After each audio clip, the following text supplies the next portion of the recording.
আজকে খিচুড়ি রান্না করব। তো খিচুড়ির জন্য দেখো চিকেন কিমা নিয়ে এসছে। চিকেন কিমাকে আমি ম্যারিনেট করে রেখেছি সমস্ত মশলা দিয়ে, দেখেছো? আর কি করব চলো দেখে নাও। খিচুড়িতে কুমড়ো দেবো, আলু দেবো, টমেটো, কাঁচা লঙ্কা কেটে রেখেছি। আর ভাজা করব, পটল ভাজবো, বেগুন ভাজবো আর আলু ভাজবো। আমি সব জোগাড় করে রেখে দিয়েছি। এখন হচ্ছে আমি খিচুড়িটা বসিয়ে দিই। মুগ ডাল দিয়ে, মুসুর ডাল দিয়ে গোবিন্দভোগ চালের খিচুড়ি করব। এইটা বসাবো না, এইটাই বসাই, থাক এটাই বসাই।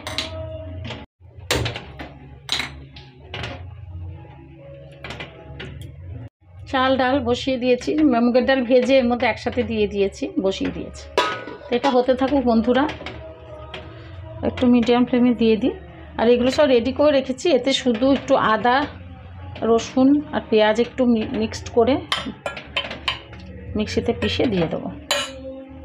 তো তোমরা সব দেখতে থাকো, ঠিক আছে? সঙ্গে থাকো বন্ধুরা। এবার সবজিগুলো দিয়ে দেবো। চাল ডাল ফুটে গেছে। আজকে বড় হাঁড়িটা বসিয়েছি, খিচুড়ি একটু বেশি হয়ে যায়, দুবেলার খিচুড়ি করে ফেলবো আমি।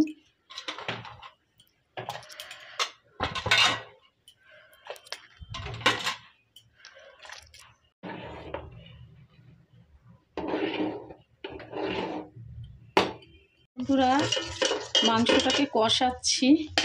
মিক্সিতে মশলা পিষেছিলাম, আদা রসুন পেঁয়াজ। তো এখন মাংসটা কষাচ্ছি। খিচুড়িটা হচ্ছে, এতে হলুদ দিয়েছিলাম। এবার মাংসর কিমাটা কষিয়ে তারপরে দিয়ে দেবো। আমি কিমাটা কষাচ্ছি, তোমরা দেখো। এইটা আবার খিচুড়িতে দিয়ে দেবো। খিচুড়ি কদ্দূর হলো দেখো।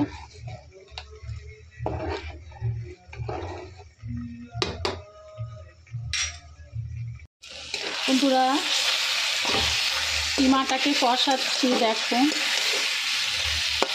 ক্যামেরা সব ধোয়া ধোয়া লাগছে। এটা কষানোর পরে আমি খিচুড়ির মধ্যে দেব। তোমরা সঙ্গে থাকো, দেখতে থাকো। আমার খিচুড়িটাও ফুটে গেছে মোটামুটিভাবে। দিয়ে করছি বলে তোমাদের দেখাতে পারলাম না। আমি চিকেনটা এর মধ্যে ঢেলে দিয়েছি। চিকেন যে কষিয়েছিলাম, একটু সেদ্ধ তো হতে হবে তো তাকে, ওই জন্য খিচুড়ির মধ্যে ঢেলে দিয়েছি। এক সোমবার দিয়ে দিয়েছি। এবার এটা ফুটুক, শেষ হলে যখন হয়ে যাবে তখন তোমরা দেখে সার্ভিং করবো। কি অবস্থা দেখি। আজকে খিচুড়িটা আমি একটুখানি ঘন ঘন করবো, আমার খুব ভালো লাগে একটু ঘন ঘন খেতে। মাংস টাংস সেদ্ধ হয়ে জানি না কিমা দেখা যাবে কি না। আমি তো একটু ঘনই করছে না, কিমা দেখা যাচ্ছে। এই যে মাংসের কিমা করে নিয়ে এসছে, মাংসের কিমা অনেকটাই এনেছে।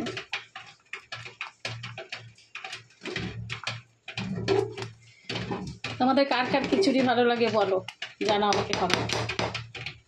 ভাজাগুলো করে নেব। বেগুনটা বসিয়েছি, তারপরে পটল ভাজবো আর আলু ভাজবো। তো তাড়াতাড়ি হয়ে যাবে। এগুলো জল বেরিয়েছে, জলটা ফেলে দিয়ে যাবে।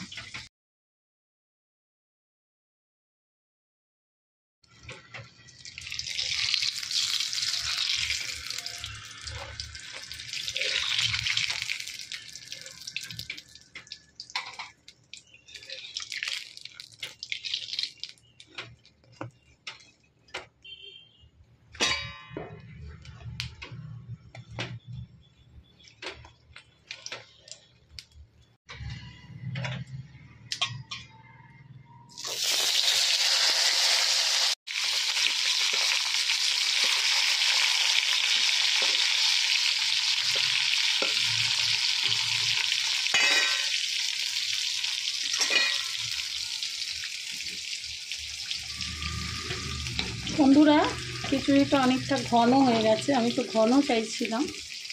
আর একটু যদি জলটা মারি তো আর একটু ঘন হবে, খেতে ভালো লাগে। আমার তো খুব ভালো লাগে খিচুড়ি ঘন ঘন খেতে। তোমাদের খিচুড়ি কীরকম খেতে ভালো লাগে একটু জানাবে। আমি এখানে এখন ঘি দেবো না, ঘি পাতে নিয়ে নেবো। তো খিচুড়ি আমার রেডি। তোমাদের বাড়িতে কার কার বাড়িতে আজকে খিচুড়ি হয়েছে একটু জানাবে।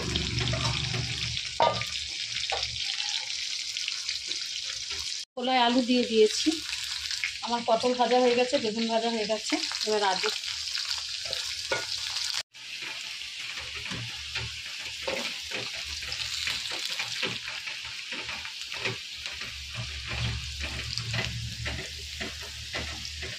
বন্ধুরা, আমি ভাজাভাজি করার জন্য এই কালো, এটাও ননস্টিকের করা, অনেক দিনের পুরনো এটা। আমি এটাকে ছাড়ি না, তো আমি এটার মধ্যেই করি। ভাজাভুজিগুলো এর মধ্যে করলে ভালোও লাগে, তেলটাও বাঁচে অনেকটা, ভাজাভুজিগুলো ভালো হয়, মাজার অত ঝামেলা থাকে না, সাবান দিয়ে একটু দলে নিলে হয়ে গেল।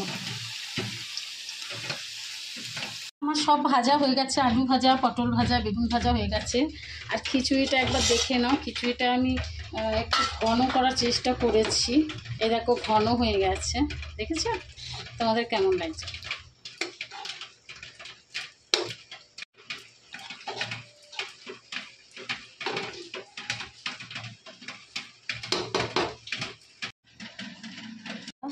বাইরে প্রচুর বৃষ্টি হয়ে যাচ্ছে, আর আমি এদিকে করেছি মাংসের কিমা দিয়ে খিচুড়ি। তোমরা যদি খাবে তো চলে এসো। আমি একটু ঘন ঘনই চেয়েছিলাম যে একটু ঘন ঘন হোক, ভীষণ ভালো লাগে আমার টাইট টাইট এরকম ঘন ঘন খিচুড়ি খেতে। মাংসের কিমা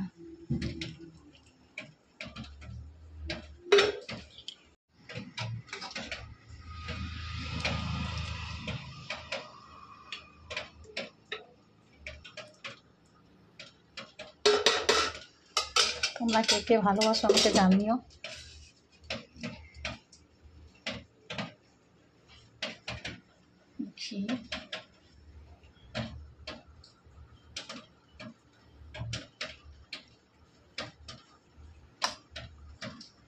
এবার ভাজা দিই।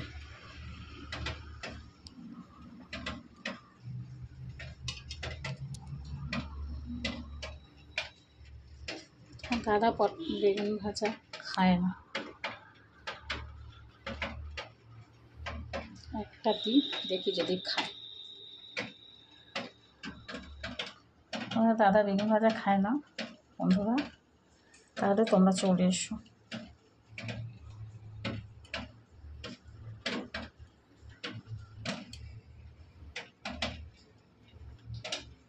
তাহলে আজকে দুপুরের ব্লগটা তোমাদের যদি ভালো লাগে তো তোমরা লাইক, কমেন্ট, সাবস্ক্রাইব করে দেবে, ঠিক আছে? আর কে কে খিচুড়ি কিমা দিয়ে খিচুড়ি বানাতে আজকে বানিয়েছো বৃষ্টিতে আমাকে জানিও, ঠিক আছে?